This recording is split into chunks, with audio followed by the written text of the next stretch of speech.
In today's news, BVI and USVI heads to meet. Talk show host weighs in trade dispute. Acting CEO on issues in schools. Human Rights Commission bill. The LAVITY STOUTT concert hailed a success. We have the details of this and much more when 284 News returns.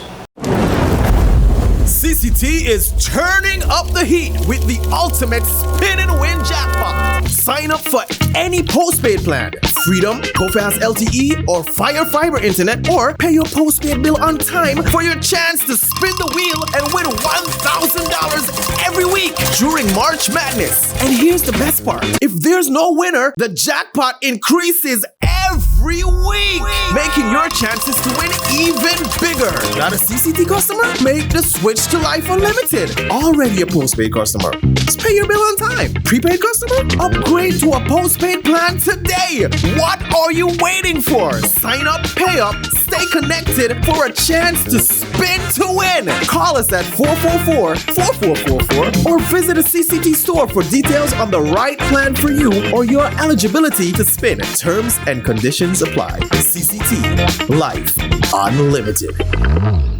Just give me my service. Yeah. Just give me my service. Just give me my service.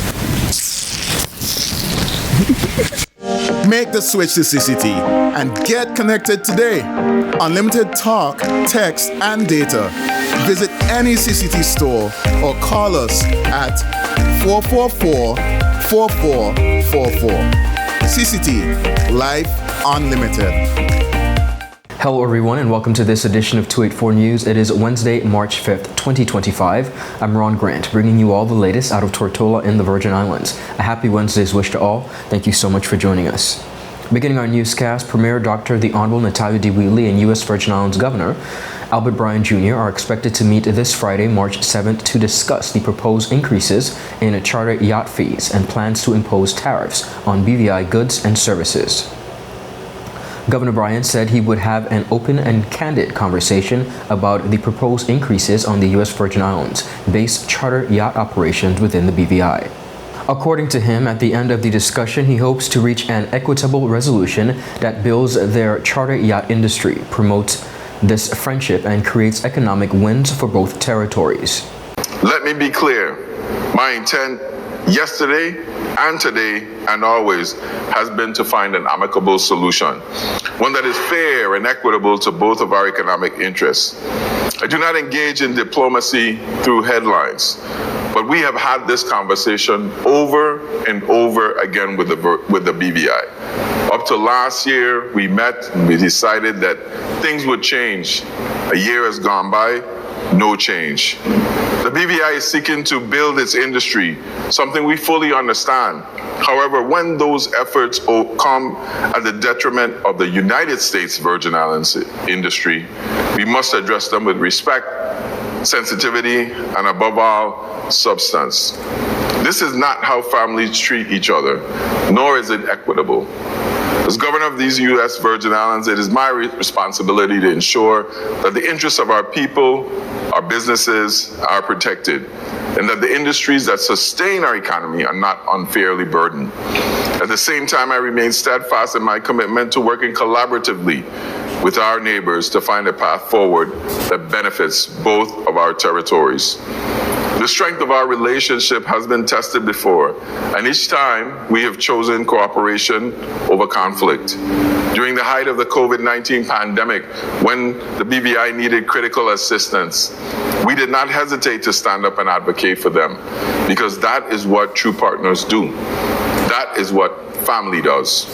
So as I prepare to sit down with Premier Wheatley, I do so with the same commitment to partnership, the same respect for our shared interests, and the same resolve to ensure that the U.S. Virgin Islands and the Greater Virgin Islands on both sides of the water remain places of opportunity, prosperity, and fairness.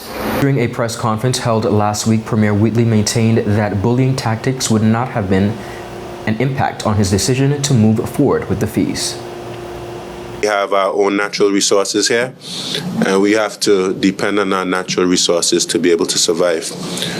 Any action taken to hurt the BVI hurts the USVI.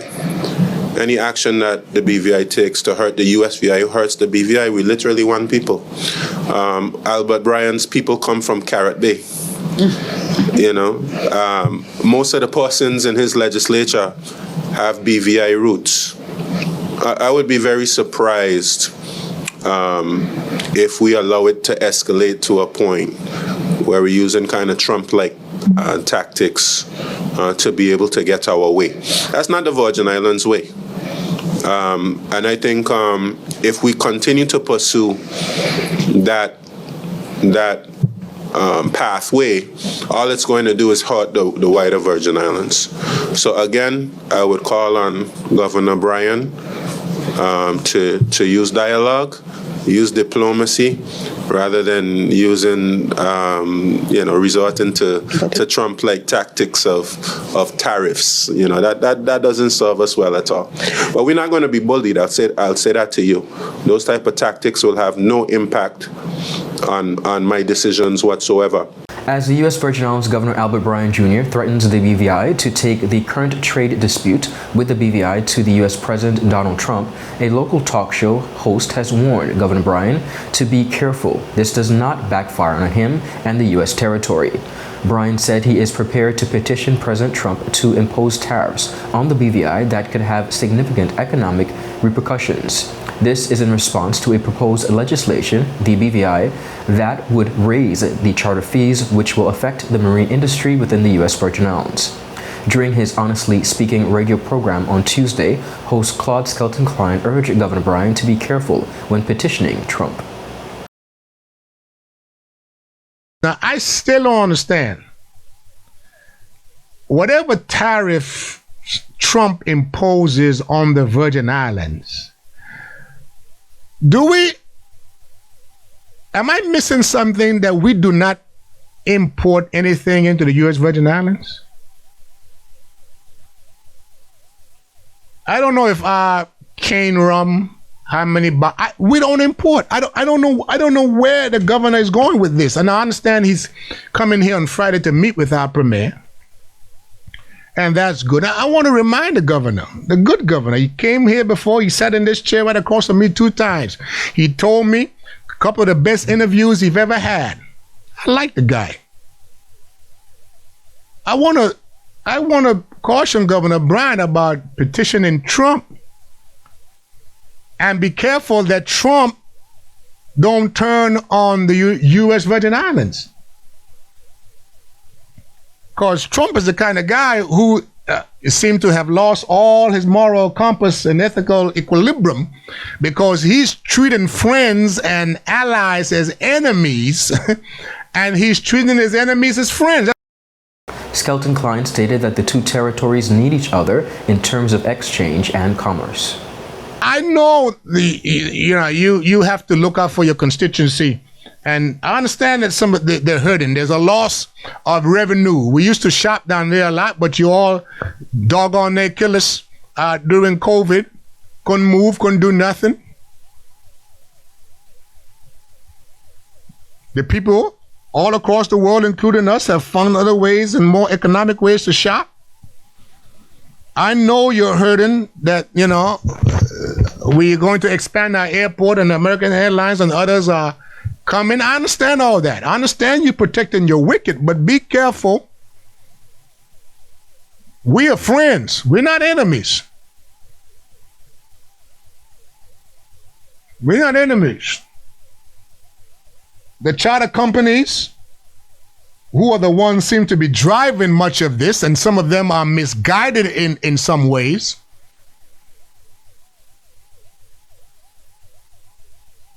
We had even some of our people, I understand, going down there, and I don't know whether they are for us or against us. We have a situation where our locals, the water taxis and the charters are running, making them money, livelihood. And then since 1992, we have not addressed any fee issue, our fee structure, which is an issue on our side, but now we've raised them. I mean, you've been making money off of us all along. Don't you think it's only fair that we make some money too? I'm just asking. Up next, viewers, we have much more on the local scene. We'll be right back after a quick commercial break. At Higher BVI, we're not just about business. We're about empowering lives, and that is because we aspire to inspire. By choosing us, you're supporting a company that believes in equal opportunities, diversity, and community growth. Our mission goes beyond profit. It's about providing HR solutions, fostering talent, and leaving a positive impact. Join us in building a better future, a better BVI. Choose Higher BVI, where your support isn't just a transaction, it's a transformation. Together, we're changing lives in these beautiful Virgin Islands.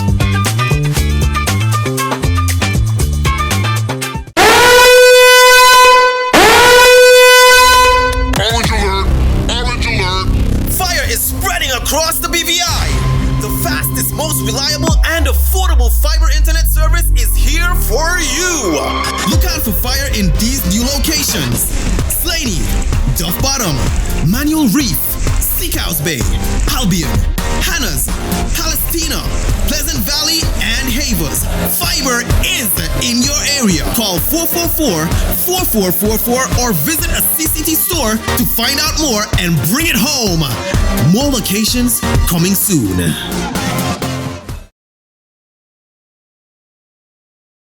Welcome back, everyone, and thank you all for sticking with us. A senior education official says they are grappling with some of the same issues at the Brigado Flax Educational Center Secondary Division in Virgin Gorda as in that of the Elmore Stout High School, ESHS.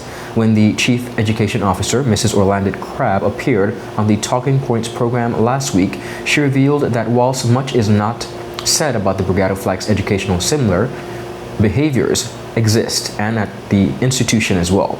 Crabb also expressed disgust whereby local vendors are selling students in uniform sexual enhancement substances. Minister mentioned earlier that one of the major weapons that we find on our campuses, and I want to inject here that BFEC secondary in Virgin Gorda faces similar issues on a smaller scale because the population is about 1/5 of the size of Elmore Stout. Okay. But if we measure them pound for pound, it's just as bad as Elmore Stout. Okay. Because Elmore Stout is on Tortola and because of their size and so on, everybody knows we have similar issues on that campus as well. But brass knuckles are what the kids are calling them now, and it is a chalk something you put it on your finger, but there's a blade, so there's a blade that pops out of it. And the reason I want to stop and talk about this is because these things are being bought here. Please do. The honey packs, this is what the children call them, honey packs. These are packages of coffee flavored substances that contain Viagra and Cialis. That are being bought by students in uniform from local establishments. And so I want to take the time now to say to our vendors, you can't want money that much. Well, that's right. You can't want money that much because you are selling and you are breaking the law. Yeah, right. Since all of this has come, realizing how the decisions that we make and the actions that we engage in impact. Because why are you selling that to a young child? And Crabb has called on the churches to do more to help the territory's youth. We need the churches to come outside of their buildings and come inside of our schools. And again, I'm not talking about Elmore Stout alone. I was a principal for a long time, and I can attest to the impact of the New Testament Church on the school campus where I worked. Every single week that church was present on our campus. Yes, to keep assembly, but also to establish relationships with the most difficult children to love, but they went out of their way to show love to the most unlovable children. We need more churches to come out of their buildings and church outside of the building. The church is the people, right? It used to be the people. It still is the church needs to support. That's the function of a church. And you know, it's sad because not enough of our children go to church. Not enough of our parents make sure children go to church. to church. So if you're only serving the children that come through your doors, you're missing the mark. And so I want to appeal to all local churches, please, in your communities, in the schools in your communities, come out, come into the schools. We welcome you. We need your help. We want your support, and we want you. Our children need you. In a recent interview with the Government Information Services Public Eye Program, Permanent Secretary in the Deputy Governor's Office, Mrs. Charlene Debrioletsum, spoke on the importance of the bill and its role in our society. The bill did start its development stage in 2013. I believe it may have been a bit earlier because there was quite a bit of research done. That was well before my time as PS. PS Igwe, who was my predecessor, did quite a lot of work in getting the bill to a stage where it was able to enter cabinet. It was approved and it went to the House. Unfortunately, the House was prorogued, and so the bill had to be returned. But since then, lots of things have changed globally, so we've undertaken an extensive research into what needs to be improved in the bill, and we're very fortunate to have someone whose background, as she's a lawyer, Mrs. Agard is a lawyer, who specializes in this area, and she's come on board and she's been able to improve the bill. We've sent some amendments, drafting instructions to Attorney General's chambers. We have a number of experts in chambers as well, who's working with us to try to get the bill to the stage where we can go back to cabinet. But before we do that, one of the most important things is to consult. So we have to make sure people understand what the bill says, understand what the Constitution says. They have to understand their rights, how to address issues that infringe on their rights, and really understand what the government needs to put in place in order to be compliant. So it's not just looking at it from a private sector or territorial angle, but the government also has responsibilities that they will have to ensure is being carried out in order for us to be compliant with this. So this bill is specifically to establish a commission that supports the list of human rights that you will see in the Constitution itself. Mrs. Alva Agard outlined what essentially is our human rights. Essentially, human rights is just what it says. We have certain rights because of the simple fact we are human beings. As long as you're a human being, there are a number of rights that are ascribed to you. So Chapter 2 of the Virgin Islands Constitution has a number of rights listed there. And in fact, it's under Chapter 2 where this Human Rights Commission will flow from, specifically Section 34. But right to life, right to education, right to education, right to not be arbitrary, deprived of your liberty. Those are all rights under the Constitution. Right to freedom of expression, right to freedom of association. Those are all listed under Chapter 2 as our fundamental rights and freedoms. However, in addition to our Constitution, there are a number of other rights that we have listed in international human rights instruments. For example, the Covenant on Economic, Social, and Cultural Rights, Covenant on Civil and Political Rights. There are a number of rights listed there. For example, right to a fair trial. That falls under our Covenant for Civil and Political Rights. In addition to both of those conventions, the civil and political as well as the economic and social, there are other human rights conventions that are or the Virgin Islands is part of. She also spoke to the role of the Commission. Chapter 34 of the Constitution essentially asks for the establishment of, or provides for the establishment of a Human Rights Commission. This bill seeks to operationalize that particular section in the Constitution. The functions of this commission, there are a lot. The myriad of functions under the bill. It includes, for example, public awareness. So if persons are not au fait with all their rights, part of the Commission's function is public awareness to ensure that persons are aware of those rights. Persons can file complaints if you feel that your human rights right has been violated, then you can come to the commission and file a complaint. Whether you do that orally or in writing, your choice. But you can walk in and file a complaint with the commission. The commission then decides if they think it's appropriate, depending upon the circumstances, and if it's needed to do an investigation.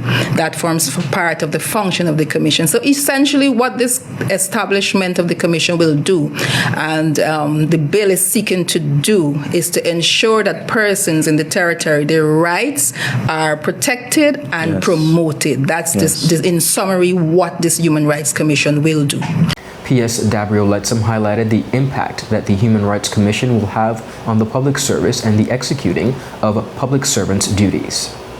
I want to go back to, I'm sitting here, I'm listening to you, and I want to go back to a conversation that we had as public officers many years ago. I don't want to say many because it's not that old, with Otto O'Neill, who was the director of the Department of Development Planning Unit. He's an economist, and I believe he was the first cabinet secretary, I believe. I remember him speaking to public officers one day saying that when this bill comes into effect, it's going to have a significant change on how we operate as a public service. So the bill, and now reflecting on that statement that he made years ago and reading the bill that's going forward and understanding the rights of individuals and the rights of public officers, a lot of things have changed since that conversation. Even the way how we get ourselves involved with elections. We went through an entire process there where you had the right, the freedom to speak, freedom to engage one another in a political setting, but obviously there's some limitations. But the bill really signifies a commitment to uphold human rights within the entire public sector. And so we have to understand, as public officers, we have to truly understand what that means. And reflecting on what Otto O'Neill said at that time, he talked about the whole issue of transparency, accountability, fostering a work environment where people's rights are respected, but not just respected, but their rights are protected. Yes. And as public officers, we have to change the way that we go about handling information, how we go about handling our clients, how we go about responding to the public. Up next, we have much more on the local scene. We'll be right back after a quick commercial break.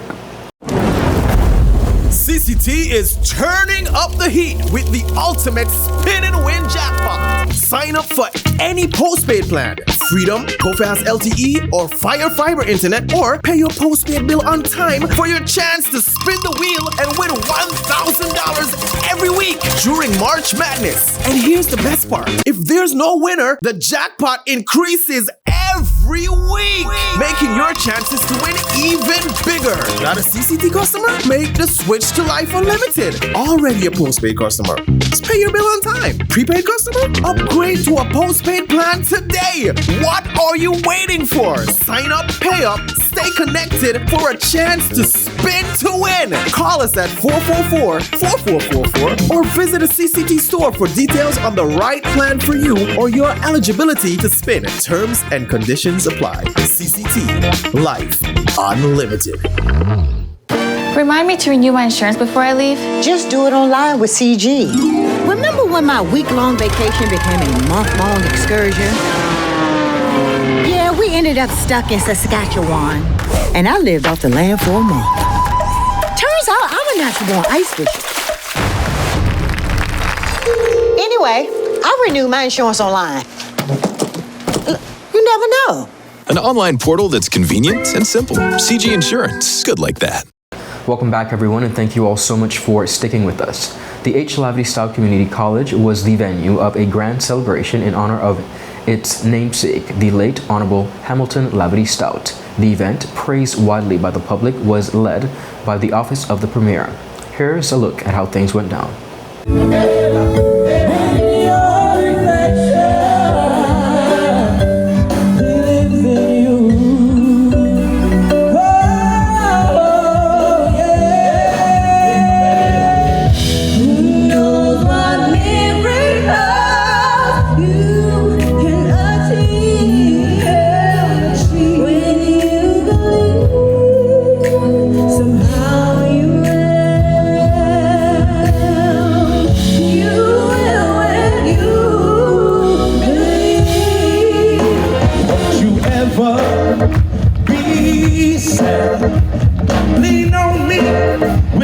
times get bad, when the days come and you're down in the middle of trouble and about to drown, hold on, I'm coming.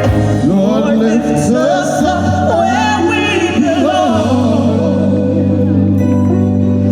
where the eagles fly for the mountain high.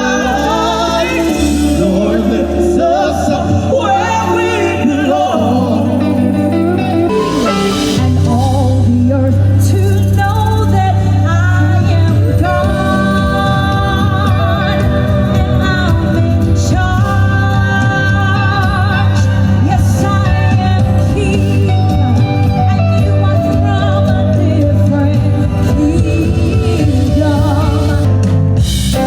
Speak life and live. Speak life and live. Yeah, yeah, yeah, yeah. Speak life and live. Oh, you gotta live now. Not die, but live. Oh, you shall not die. Not die, but live. He is the Lord of us. He is the warrior. I am a warrior. What right from heaven, angels at attention, ready for battle. Now waits our hope. He is the Lord of us. Oh yeah, the warrior. Call the man who deals in love beyond repair. He can heal the world of hearts in need of care. Shine a light ahead when the next step isn't clear. No one has the right to decide how the other men should live. Sometimes the sun may come to tell before we make each other hurt. Later on you realize you really one love, one heart. Let's get together and feel alright. One love, one heart.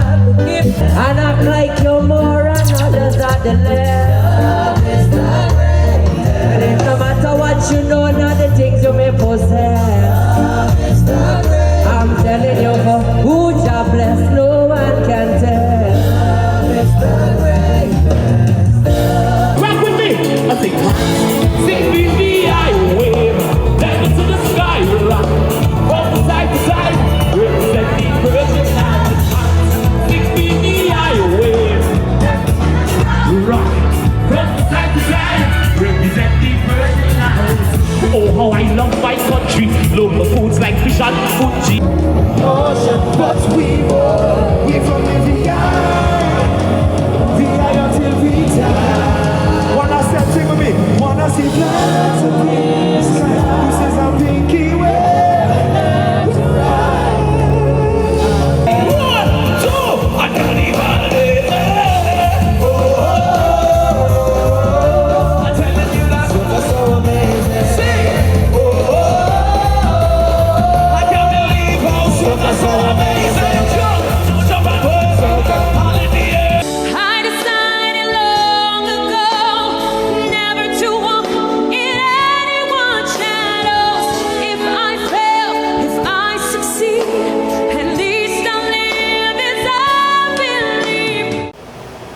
That's it for today's news roundup. Be sure to follow us for our daily news updates at tweet4media.com and on our WhatsApp channel for daily updates, as well, of course, to like us on Facebook at Tweet4Media and Tweet4BVI on Instagram and X, formerly Twitter. I'm Ron Grant. Have a safe and enjoyable evening. Happy Wednesday. Goodbye.